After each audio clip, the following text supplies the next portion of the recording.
Le troisième point du programme politique de Richelieu consiste à ramener tous les sujets en leur devoir, ce qui laisse entendre que seul le roi a des droits et que les sujets n'ont que des devoirs, et dont le premier est d'obéir aveuglément au roi. C'est ce qu'on appelle la monarchie absolue.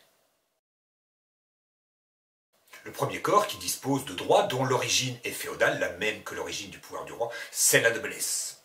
Pour en diminuer l'importance, Richelieu supprime les charges de connétable et de grand amiral, qui reviennent d'ordinaire à des membres de la très haute noblesse. Et puis il fit démolir tous les châteaux que les troupes du roi ne pouvaient occuper. Et enfin, les charges de gouverneurs de province devinrent de plus en plus honorifiques, et les attributions des gouverneurs revinrent à des intendants tout-puissants qui ne sont que les instruments de la puissance du roi. Ce sont des fonctionnaires. Désormais, le roi semble être au sommet d'une pyramide, d'où le pouvoir descend jusqu'en bas, et non pas le sommet d'une pyramide vers où les pouvoirs de la noblesse, des villes et autres montent. Il y a un petit sujet annexe, c'est la lutte que mena Richelieu contre les duels, qui était évidemment le fait de la noblesse. Richelieu avait une raison personnelle pour cela, c'est que l'aîné de sa famille, l'héritier des Richelieu, était mort dans un duel. Cette interdiction des duels fut bravée par le comte de Montmorency-Bouteville, qui vint se battre en duel sous les fenêtres même du cardinal. Il fut arrêté et exécuté. On fait la distinction entre la noblesse d'épée, celle qui se bat en duel, celle qui fait la guerre, et la noblesse de robe, celle qui rend la justice. En réalité, la guerre et la justice sont deux attributions, avec d'ailleurs des attributions fiscales, de la noblesse. Ce sont les attributions du pouvoir, quel qu'il soit. Mais en réalité, la distinction entre noblesse de robe et noblesse d'épée est assez artificielle et pour tout dire fumeuse. La noblesse de robe, ce sont donc les magistrats, et les plus importants, ce sont les conseillers en parlement, qui sont propriétaires de leurs charges. Ces charges sont héréditaires et anoblissantes. Ces cours de justice perdirent le droit de juger les procès politiques. Richelieu préférait faire comparaître ses adversaires politiques devant des cours dites de justice composées par ses soins. Ainsi, le maréchal de Marignac fut même jugé dans la maison du cardinal lui-même. Il possédait une propriété à Rueil. C'est là que le maréchal de Marignac fut jugé et condamné à mort. Quand vous faites juger quelqu'un dans votre propre maison, le message est clair, c'est que vous voulez qu'il soit condamné.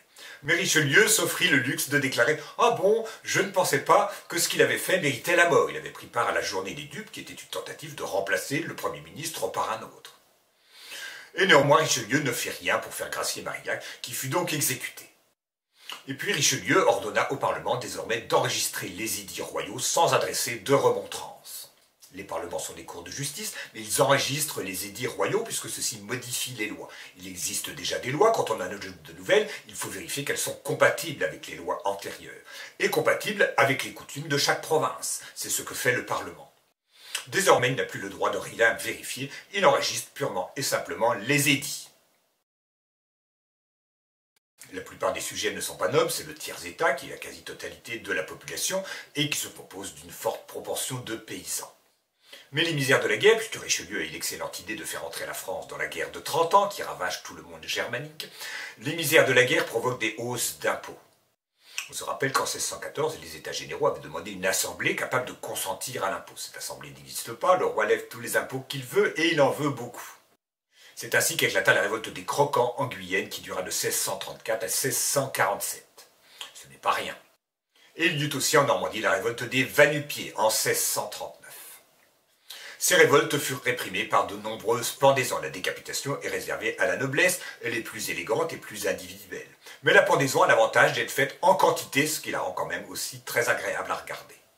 Et Richelieu disait par ailleurs, si les peuples étaient trop à leur aise, il serait impossible de les contenir dans les bornes de leur devoir, comme c'est bien dit. Tout le monde doit donc faire son devoir, même s'il n'en est pas content. Mais Richelieu aimerait que tout le monde soit content, ou du moins fasse mine de l'être, autrement dit que ceux qui ne sont pas contents ne puissent pas s'exprimer. Or, il se trouve qu'en 1631, un médecin protestant, né à Loudun, Théophraste Renaudot, avait fondé le premier journal qui s'appelait la Gazette. Et très vite, Richelieu en fit l'organe officieux du pouvoir. Officieux, cela veut dire que ce n'est pas l'organe officiel du pouvoir, mais on sait que tout ce qu'on lit dans la Gazette est écrit avec l'approbation du cardinal. Autrement dit, en France, le premier journal qui a existé a été immédiatement acheté par le gouvernement. Il y a un autre moyen d'expression qui est très apprécié, c'est le théâtre. On peut dire bien des choses dans les dialogues d'une pièce de théâtre. Aussi, Richelieu ne se contenta-t-il pas de contrôler ce qui se disait dans les théâtres. Il décida d'écrire lui-même les pièces. C'est tellement plus simple.